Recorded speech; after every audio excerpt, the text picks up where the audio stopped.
simply tell me what this is all about, why we're doing this? Several years ago, we received funding from the state to analyze the carbon sequestration potential of the state, the deeper rocks underground. And so we're here at this site. We're going to drill a well 4,800 feet beneath the surface and collect rock samples from deep underground so that we can evaluate their potential someday in the future to hold carbon dioxide.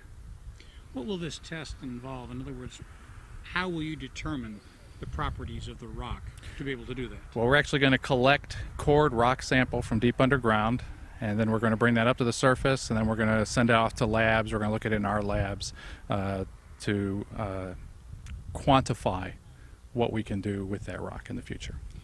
You said 4,800 feet. Why that deep?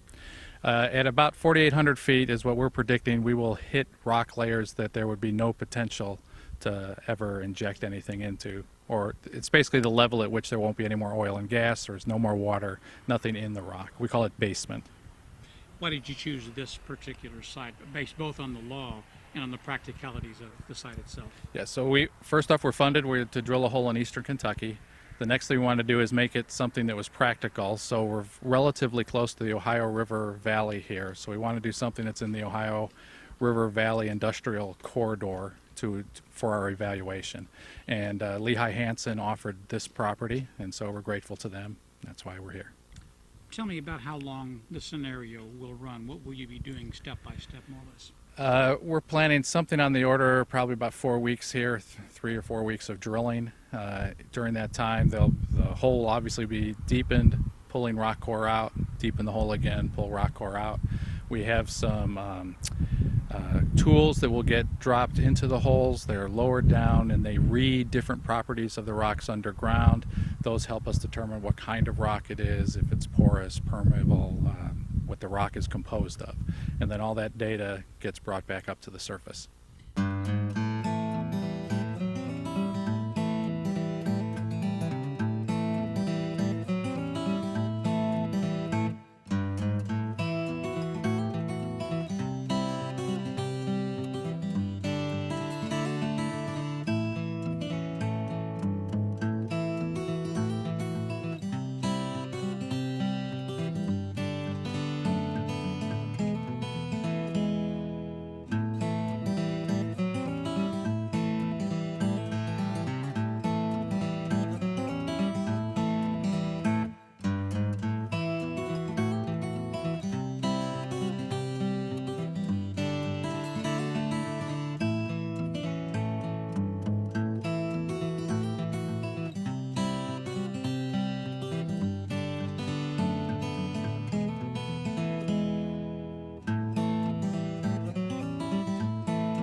Particular drilling rig that we're using is what they call air drilling, in that they use high pressure air, and very similar to a rotary hammer like you might use for drilling masonry, drilling bricks or concrete. And it bores down into the ground actually pretty quickly. And at the point where we wanted to take a core sample, cut 60 foot or 90 feet of the formation, we will change over to a drilling fluid. They'll use a hollow core bit and barrel, and that'll cut and retrieve the core rock, the formation we were coring. Okay.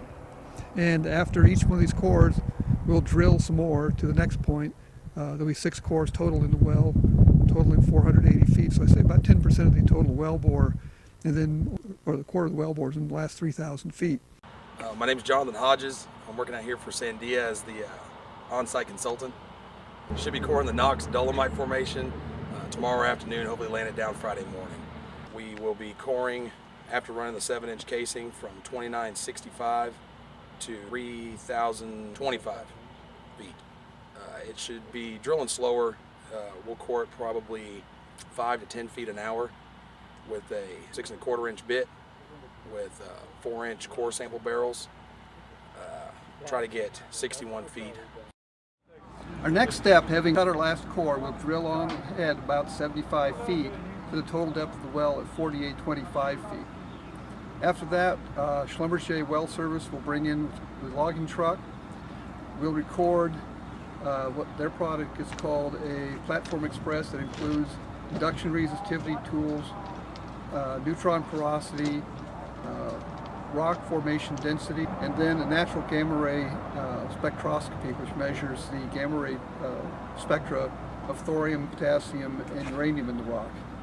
Following that tool, we will run a sonic scanner, which measures the compression wave, sonic wave, and shear sonic wave. We'll be able to see where the beds are and the inclination of the bed, any fractures, contact between the basement rock we just cored and the overlying sedimentary rocks.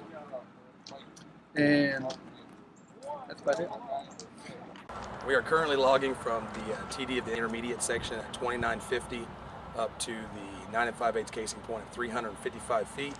Currently going on the hole with a triple combo and deviation survey, the spectral gamma, and the sonic scanner. Next one.